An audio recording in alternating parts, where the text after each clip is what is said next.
Welcome to my YouTube channel, and this is Ricky Sambo. If you are tuning to this channel for the first time, you can do it wise to subscribe so that you can follow in different lessons that are posted here on this channel. So in this lesson, we want to revise biology paper 2, which was written in 2023 under external candidates. So we'll look at questions and then we'll try to revise them together. So we can quickly go to the first question. So the first question is, Figure 1 shows different types of specialized cells.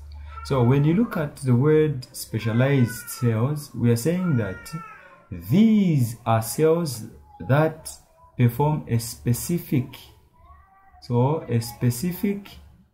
function.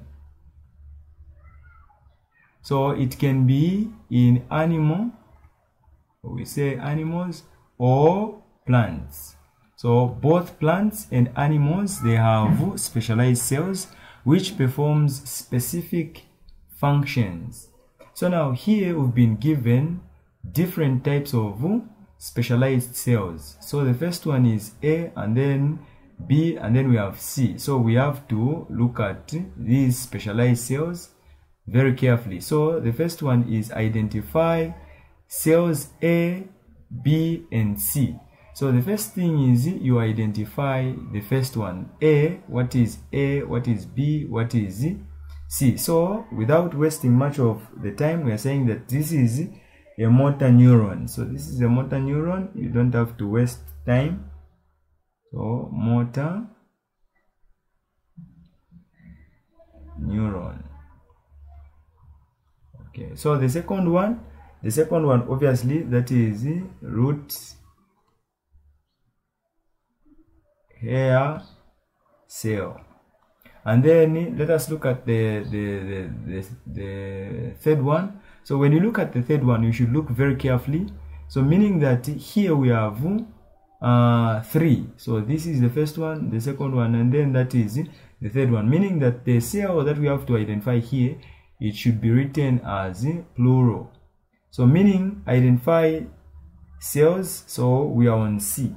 So what is this? So this is ciliated cells. So if you write it to say a cell, then it will be wrong because we have 3 cells there.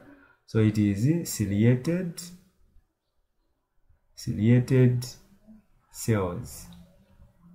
Okay, we can quickly move. So part 2, under question A, state the part of the living organism in which the specialized cells B and C are normally found. So we're looking at a root hair cell. Where is it found? Ciliated cells, where are they found? So the first one, it is B. We have to look at B. So B, the root hair cell is found. So this is a plant cell. So meaning that it is found in the roots of a plant. So it is root. And then C. So C, where can we find ciliated cells? So ciliated cells, they are found in, and they help, you would find them in respiratory organs. So that is the trachea. So the trachea, that is where you'd find ciliated cells. So let us move to B. So B, we are saying explain the function of each of the cells in figure 1. So those cells, number 1, the motor neuron, and then the root hair cell, and then ciliated cell. Now, what are they? What are the functions of these 3 cells? So the first one, which is a motor neuron. So a motor neuron, you'd find that it conducts electric impulses from central nervous system to the effectors.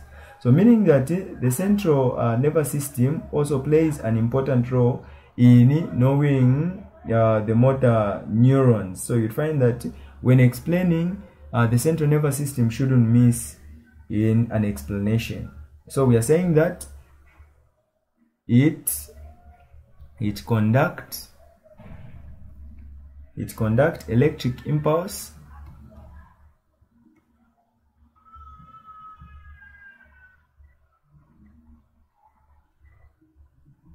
from central nervous system to the effector. Okay, so we can move to the second one, which is B, which is we have root hair cell. So we are saying that because they are found in roots, so you'd find that they perform a specific function, which is to help in absorption of mineral salts from the soil. So we are saying that it absorbs, so we are saying it absorbs water and mineral salts from the soil. So that is the function, meaning that it absorbs water and mineral salts from the soil. Let us move to C. So C, the ciliated cells. So a cilia it is a singular. So cilia, we are saying that these, they are present because we looked at it. We are saying that they are cells that are found in respiratory organs. So now you'd find that in trachea they are present because they sweep mucus out of the trachea. So you'd find that they help to sweep mucus from the trachea. So because of those airs that we can see there, they trap those substances that may not needed, or those things that are not needed, and then the mucus will be pushed out of the trachea. So we are saying that cilia are present to help to sweep mucus out of the trachea.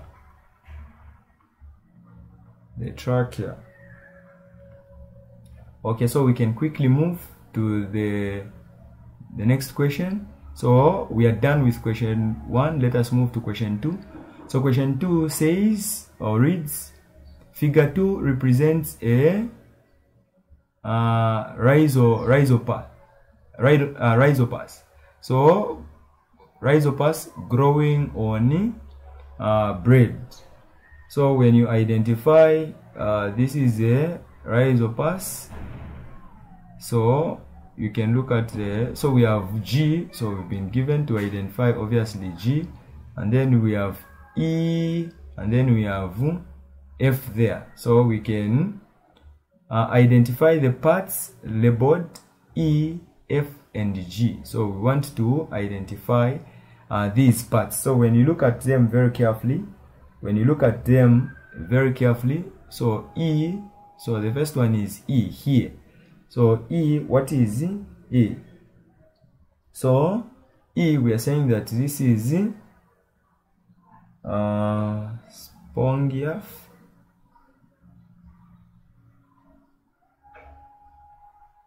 So that is E, and then we can move quickly to F. So F, that is rhizoids. So that is rhizoids, and then the last one, which is G there. So G, that is an explosion which has happened. So there you'd find that those are called spores. So if it was singular, we could have said a spore, but now there are many, we can say spores. Okay, so B, state the type of nutrition found in the organism in figure 2. So now we want to look at the type of nutrition that is found in this organism. So when you look at it very carefully, you'd find that the type of nutrition it is saprophic.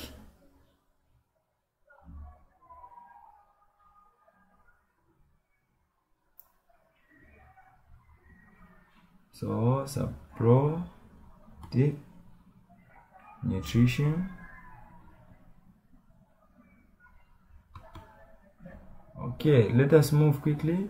So explain how nutrition identified in B is brought about. So now when you look at how it is brought about, so this, you find that this goes, or it undergoes, what we call extracellular digestion or digestive, where enzymes, they are produced. When the enzymes are produced, then the enzymes will work on the substrates. So after working on the substrates, you'd find that food will be digested, and then apart from that, after being digested, then they will be absorbed. So there are three things there that we have to understand, is that the enzymes first will work on the substrate and then to digest. So after digestion, you'd find that there will be absorption of the food substances which have been digested. So now this is what we call extracellular. So when we say extracellular, we are saying that this is the type of digestion which normally takes place outside. So it is outside. So the examples that we can give here is tomato. So tomato, you'd find that when tomato stays for a long period of time, not only tomato but also a potato, when it stays for a long period of time, you'd find that enzymes will be released, and then they work on the outer part of the tomato, and then it will cause that tomato to decay. So it will start from being soft, and then from there it will decay. So now when you look at it very carefully, you'd find that that is what we call extracellular digestion, because enzymes are released to work on the substrate, and then food is digested, then absorbed. So we are saying that now the question is, explain how nutrition identified in B1 is brought about. So we are saying that, so rhizode, so we are saying rhizodes secretes extracellular, so extracellular digestive enzymes into the substrates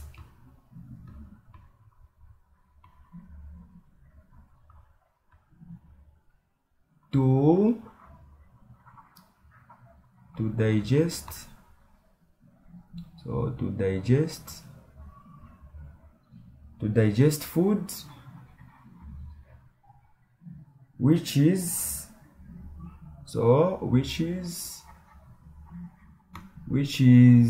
then absorbed by diffusion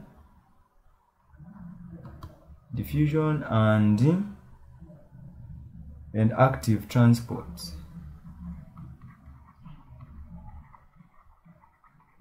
So there, for you to carry a 3 marks, number one, we are saying that you have to know that the enzymes are released. So that is the first one, enzymes are released, and then obviously you get a mark. And then we have substrates to digest food.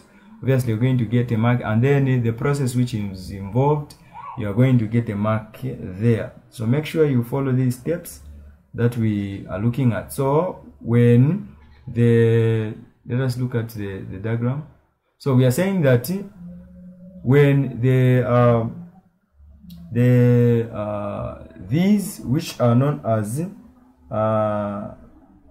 rhizoids, when they release enzymes, so these enzymes will be released. So after enzymes have been released, then they will work on the substrates. So the substrates after that will be digested, and after substrates have been digested, then they will be absorbed by the process known as diffusion and active transport.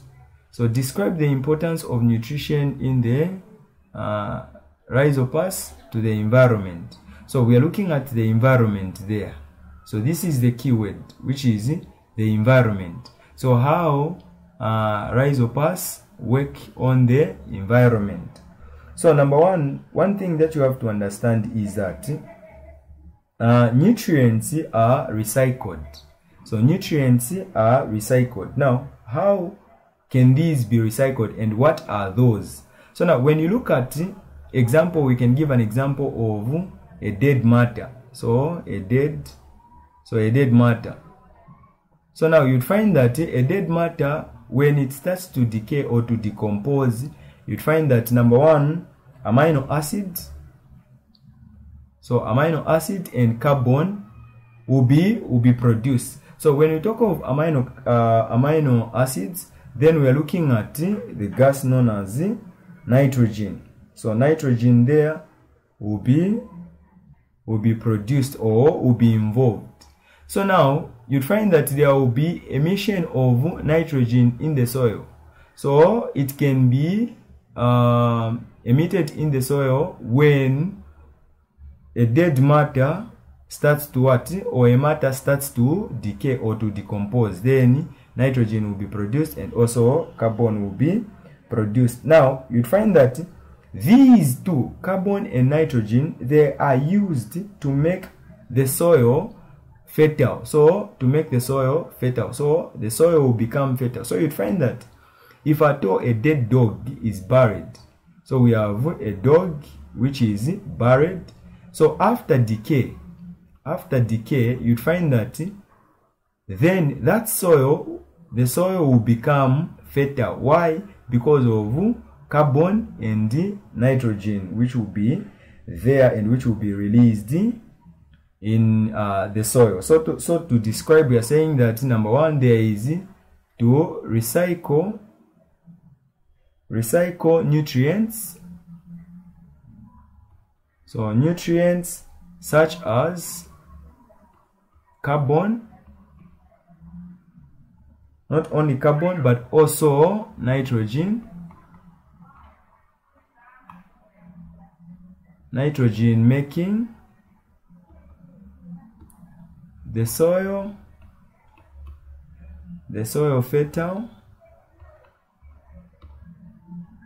and decompose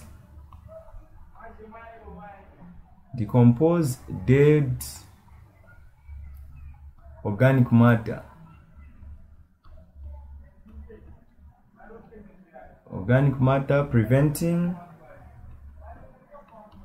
Preventing accumulation.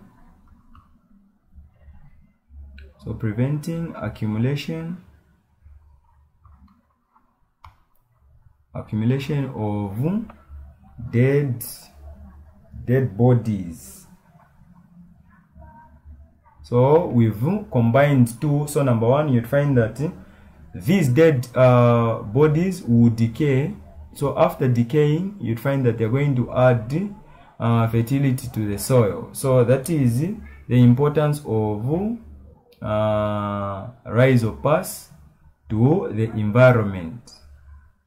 So we can quickly move. To question 3. So we are looking for question 3. Okay, so question 3 is figure 3 shows part of the respiratory organ of a bone fish. So this is a bone fish. So now you'd find that here we have only three things. So we have Z, and then we have the gill bar, and then we have obviously these. So they were not included in the question, but we're going to, for the sake of knowledge, we're going to know them and we're going to talk about them. So you'd find that number one, Z is called, so you'd say this is a gill filament. So a gill filament, it helps, number one, in respiration in fish. And then apart from that, here we have, these are rakas. So okay, we can say gill rakas. So gill rakas, you'd find that they help in trapping those materials that are not needed in or that does not take part, or that do not take part in respiration in fish. So we can give an example of small matter like stones, and then other plants, remains of plants which are not needed, they are trapped by the rakas there. And then now, when you look at it very carefully, you'll find that they've asked a question to say identify structure labeled Z. So the structure labeled Z, it is known as the gill filament. So the gill filament, so we can move. Explain how structures labeled Z are suitable for their function. So when you look at them very carefully, you'd find that they are elongated. So they are elongated. So now answers can be more than one here on the reasons why they are elongated in how, or the role that they play in making their function to work. So the first one that we can give is that, so to increase, so we can say to increase the surface area. So to increase the surface area, so to increase the surface, so to increase the surface area for rapid diffusion, of oxygen, for rapid diffusion of oxygen. So that is oxygen.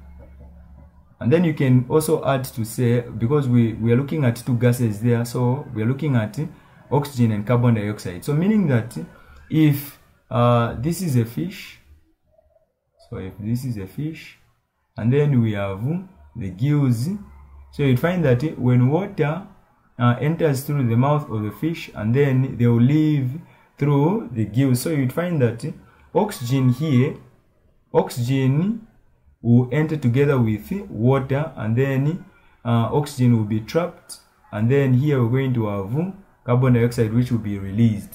So you'd find that because of these gill filaments, they help in order to increase the surface area for rapid diffusion of these gases, which is carbon dioxide and oxygen. So we can move. Name two other respiratory organs in fish other than the one shown in figure 3. So apart from this, what else? So number one, you'd find that we have obviously the mouth. It plays an important role in respiration. So that is where water goes in. So you'd find that H2O, that is water, goes in the mouth of a fish. So the first one that we can identify there, it is the mouth. And then the second one, because it is a mark, the second one, it is upper column or column. We say upper column. So that is another one. So now when we talk of upper column, we are saying that it is the gill chamber. So the gill chamber in fish. So describe the role played by each of the respiratory organs identified in A2. So we have to explain or to describe. So the first one, it is the mouth, the role that it plays in respiration when it comes to fish. So you'd find that they will come at a time that the mouth of a fish will be open and closed. So we have a fish. So a fish there. So this is the mouth.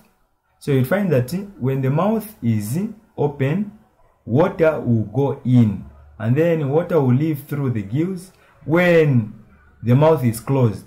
So you find that when the mouth is open, then the gills will be closed. So when the mouth is closed, then the gills will be open, so as to push water out in order to trap or to get oxygen from water.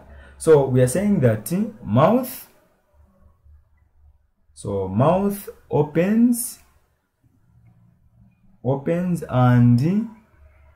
and closes to allow water to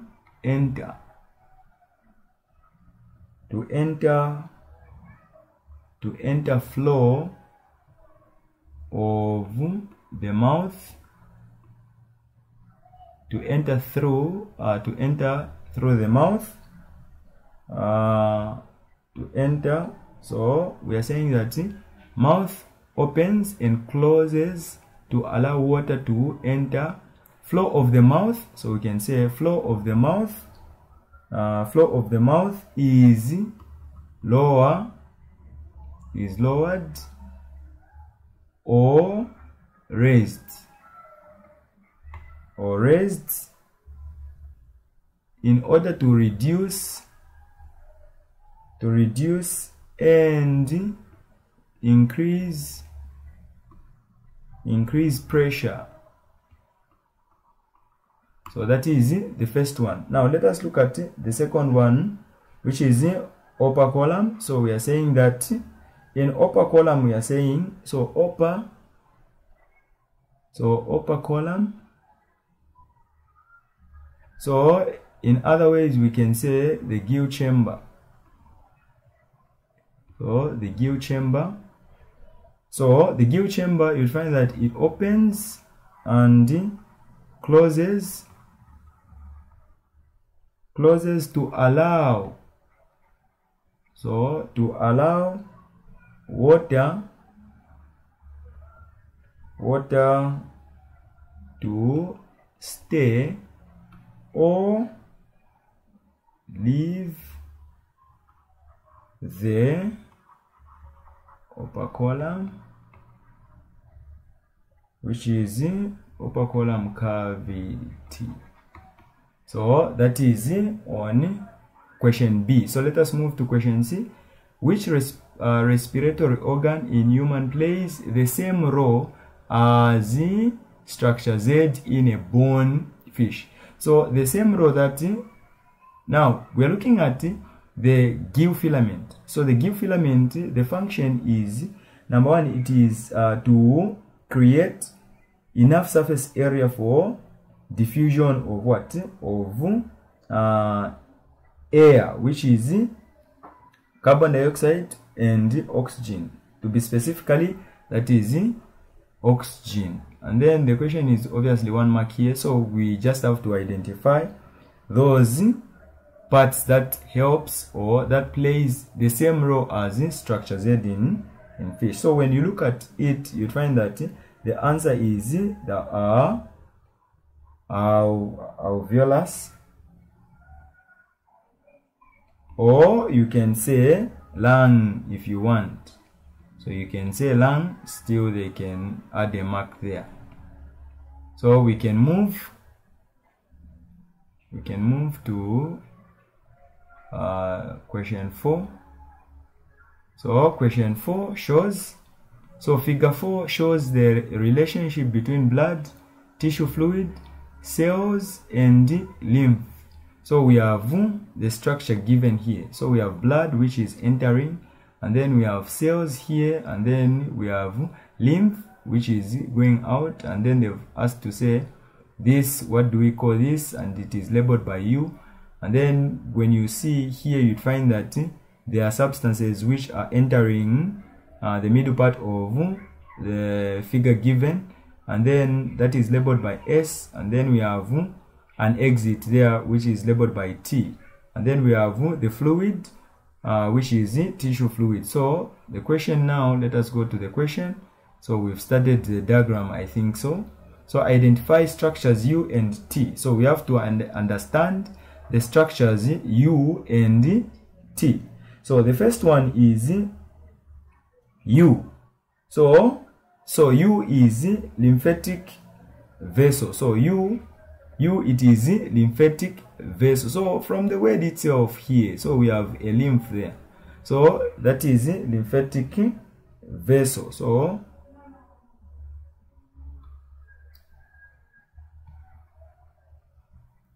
lymphatic vessel. Okay, so we can move to the second one. So the second one is T. So where is T? So this is T. We want to identify this part which is T here. So this is the part that we want to identify. So now this P, what is this P called? So this P, it is called what? So that is, so the P is called, so the P is called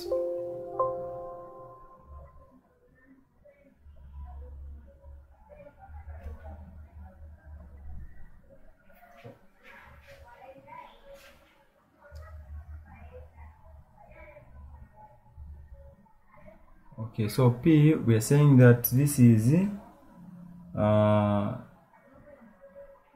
the veno, so that is P. So now when you look at it very carefully, you'd find that they're entering from, so blood is entering, and then when blood enters, and then you'd find that it leaves through this part. So after that, you'd find that we can move to question B. Name one nutrient represented by S. So one nutrient that are represented by S. So we can look at one nutrient that is represented by S. So we would say we cannot say fats because they are big such that they cannot penetrate to the walls which are created here. So the other option that we've been left with is glucose. So we can say glucose. Okay, so we can move to question B2. Compare blood pressure at R to that at T and give a reason for your answer. So when we look at the diagram given, so we want to compare R and T. So here you'd find that blood is coming, and then here blood is what? Is leaving. So you'd find that the pressure would differ. Blood which is coming and blood which is going out. So remember, this blood which is coming in, it has food substances, not only food substances, but it is also concentrated with oxygen there. So oxygen is high here, and then you'd find that other food substances, when they remain here, you'd find that here blood which will exit from here, you'd find that again it will contain waste products that will be excreted, or that will be removed from here. So now we are saying that we have to compare. So we can say that R, we're going to label just the diagram, or we're going to mention the letters given. So R we are saying has a narrow, so a narrow lumen. So if it has a narrow lumen, then obviously we are saying that T has a wider, so T has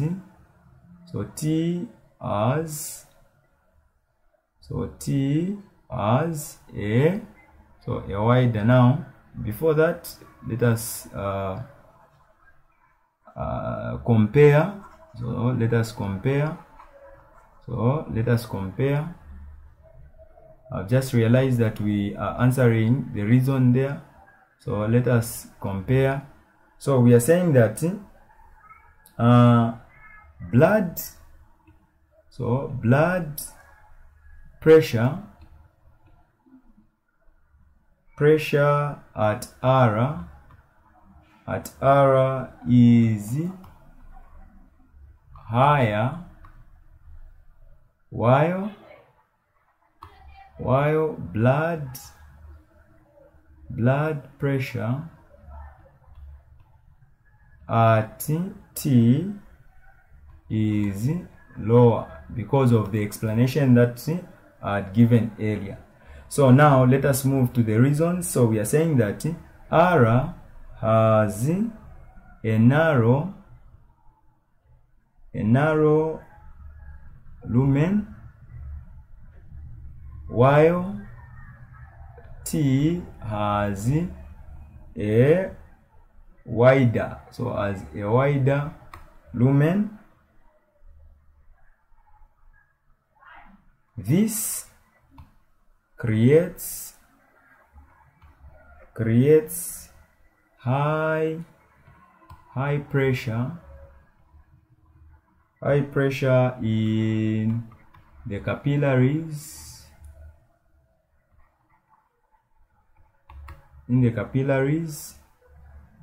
so pressure in the capillaries,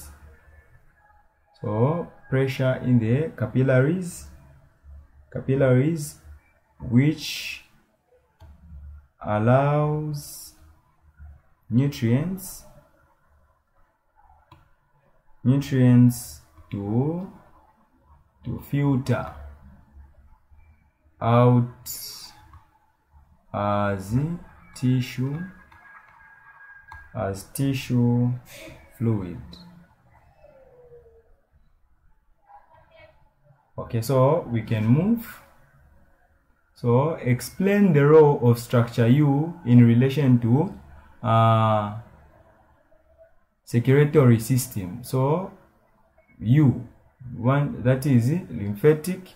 So lymphatic vessel, the role that it plays in relation to blood circulatory system. So we have to pay much attention. We have to look at it very carefully and closely. So we are saying that the role that it plays, because that is lymphatic vessel, so you find that it conducts what we call cholesterol,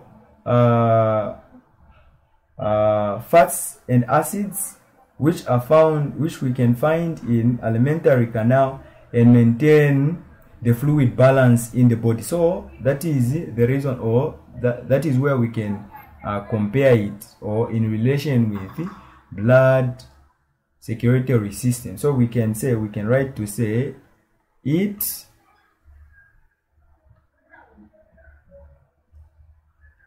lymphocytes to blood, it conducts, so it conducts cholesterol,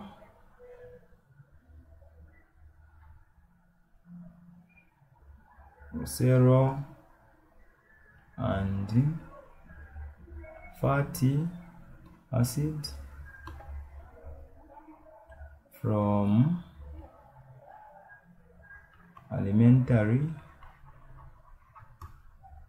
alimentary canal, and maintain fluid balance in the body. Okay, so we can quickly move. So this was question 4. So this was question 4. We can move quickly to question 5. So we can quickly move to question 5. Okay, so question 5, this is genetics. So a hemophilic mother had 2 sons who were both hemophilic. the father was non-hemophilic. So from the statement itself, you'd find that both parents were hemophilic. And then the mother hemophilic. So meaning that it was the mother here was she had a problem of blood clotting. So and then you'd find that this couple, number one, someone who is hemophilic and someone who is non-hemophilic. So non-hemophilic, it means normal. So this person was normal. So a normal person and someone who has this blood disorder, they had 2 sons. So now here we have defined the term hemophilia. So we are saying that hemophilia, this is a genetic disorder. So we are saying genetic disorder.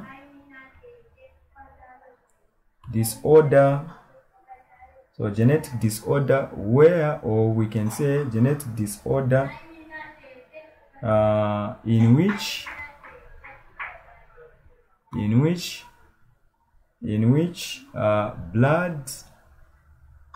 blood clots slowly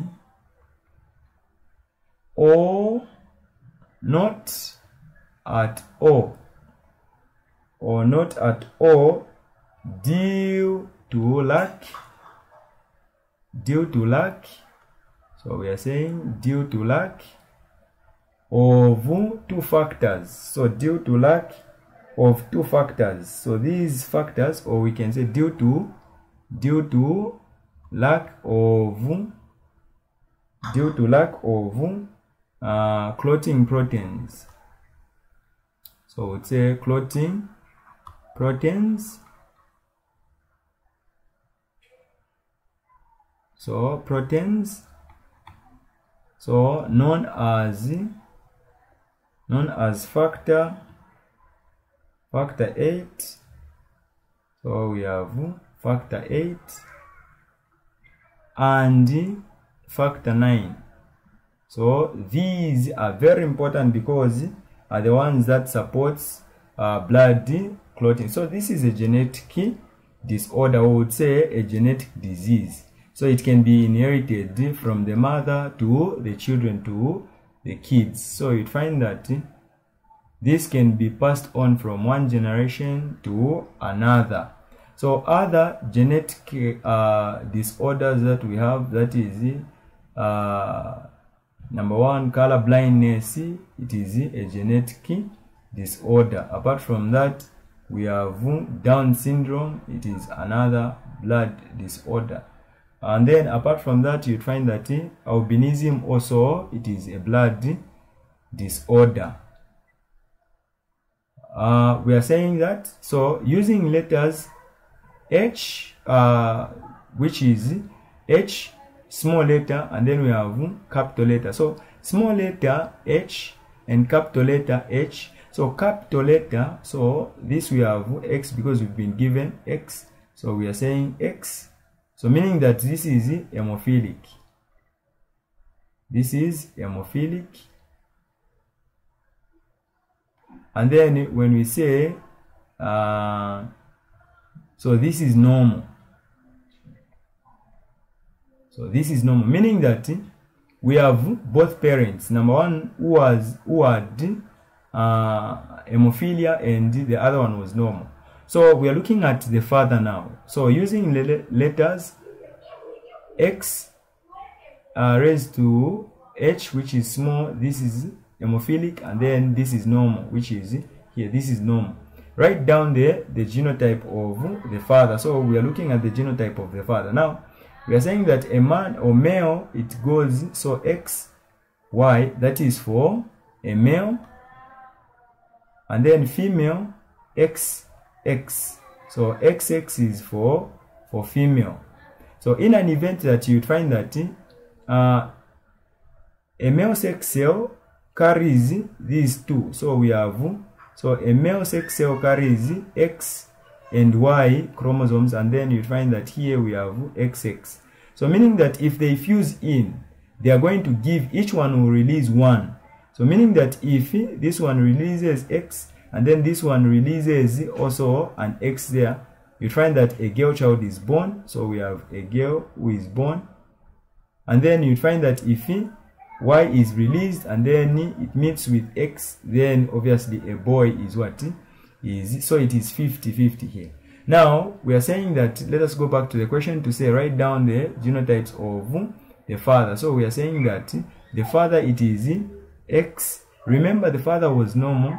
We have to include a capital letter H there, and then we have Y. The mother, so the mother was hemophilic. So meaning that a person, for example, let me give an example of okay, so we create some space. So remember we have a mother who was hemophilic. So a mother who was hemophilic. So a mother, we are saying that a woman, we can give an example of female. So female, and then so this is female A, and then we have female B. So if we say this one female, and then we can put a small letter H there, and then we can say H small letter and then H small letter. So these two, you find that this one is normal, but a carrier of this. So but a carrier. Now this one is hemophilic, meaning that it has been manifested. This one has no factor, so factor 8 and 9. So this person doesn't have factor 8 and 9. But this one, you'd find that this one is a carrier just. So this can be passed on to the children. So you'd find that if a male is born, directly you'd find that a male will be hemophilic. But in an event that a female is born, you may not know, maybe a female will be a carrier or it will be manifested depending on the father. So we are saying that here the mother is hemophilic. So that is H small letter and then H small letter. So using a genetic diagram, explain why both boys were hemophilic. So for us to understand, we have to draw a genetic diagram for us to understand and for us to know the boys why they were hemophilic. So now when you look at the first thing that you have to do, is you write the parental phenotype. So we would say parental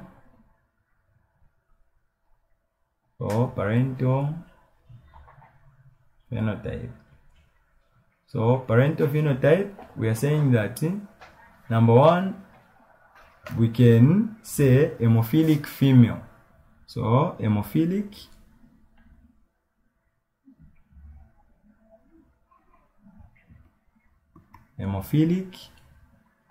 female, and then we would say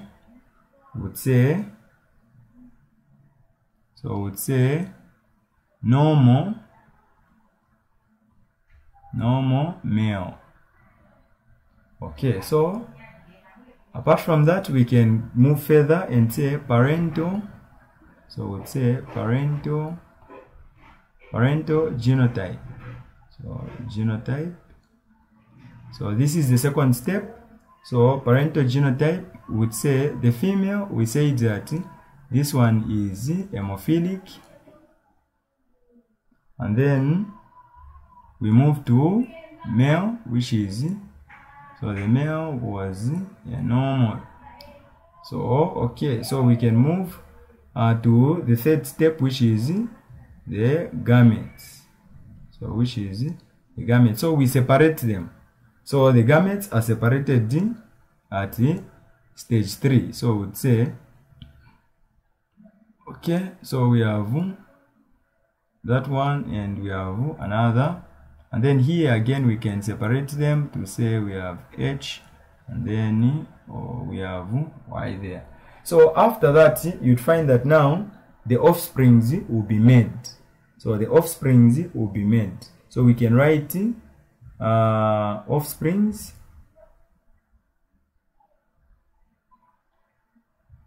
will start with genotype.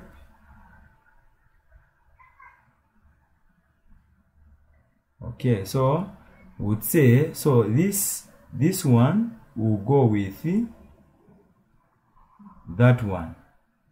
So we would say, and another here will go with that one. And then this one also will move like that with that one. And then again it will move like that. So we can see, so we have, this is the first one. And then we have the second one, which is, so the second one, okay, so the second one is, so, okay, so, and then the third one, when you look at the third one, so we have,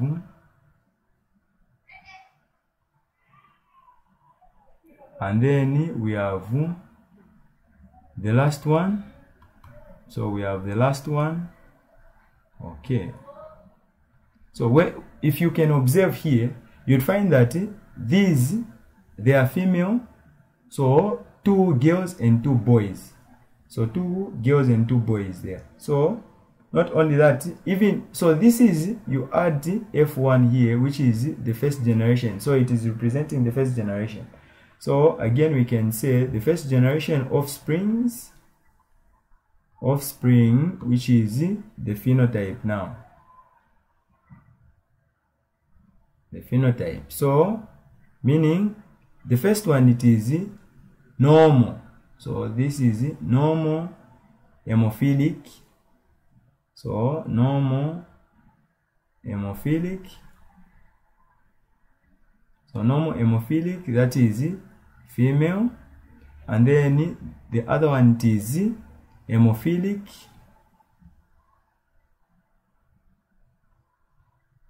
Hemophilic, so this is male. And then the other one is normal hemophilic,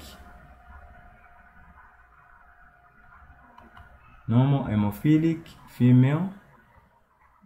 And then the last one is hemophilic